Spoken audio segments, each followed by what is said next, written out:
Hoje nós vamos detalhar a estratégia utilizada em um caso envolvendo uma acusação de sonegação fiscal. O caso envolvia um empresário e a sua esposa, mas ao decorrer da análise do processo, nós visualizamos que seria necessário o empreendimento de estratégias distintas para cada um dos envolvidos. Em relação à esposa sócia formal da empresa, nós percebemos que efetivamente ela não promovia nenhum tipo de ato de gestão. Ela era apenas sócia no papel, efetivamente uma sócia formal, sem nenhum ato de gestão no âmbito daquela atividade empresarial. Por sua vez, o seu marido, ora empresário acusado, ele, apesar de ter efetivamente em suas mãos toda a gestão da empresa e ter uma responsabilidade em outros âmbitos em relação àqueles atos aí que supostamente foram veiculados como criminosos, mas efetivamente ele não tinha não só a contumácia, mas não tinha o dolo, a intenção de sonegar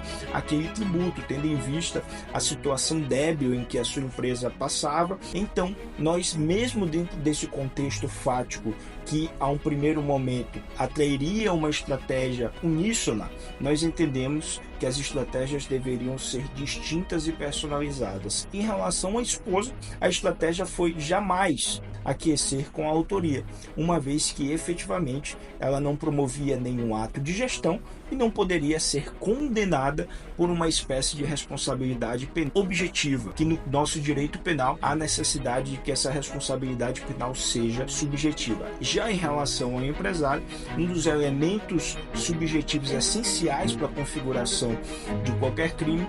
é o elemento subjetivo consistente no dolo ou culpa. Nesse caso é um crime doloso, ou seja, a acusação deve demonstrar a existência da intenção do cometimento daquele crime, seja por aspectos contábeis, seja por aspectos efetivamente muito técnicos que incidem no âmbito do direito penal tributário. E nós empreendemos essas duas estratégias distintas no mesmo caso. No primeiro grau, a primeira estratégia em relação à esposa foi devidamente acolhida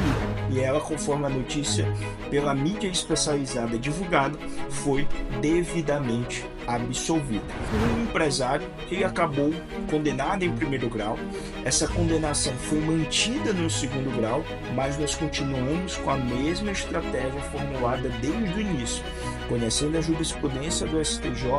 e conhecendo efetivamente o posicionamento dos tribunais superiores sobre a matéria. E levamos essa discussão ao Superior Tribunal de Justiça, conforme a notícia também aqui veiculada pela mídia especializada. E lá o STJ entendeu justamente na linha de argumentação que nós propusemos desde o início da ação penal,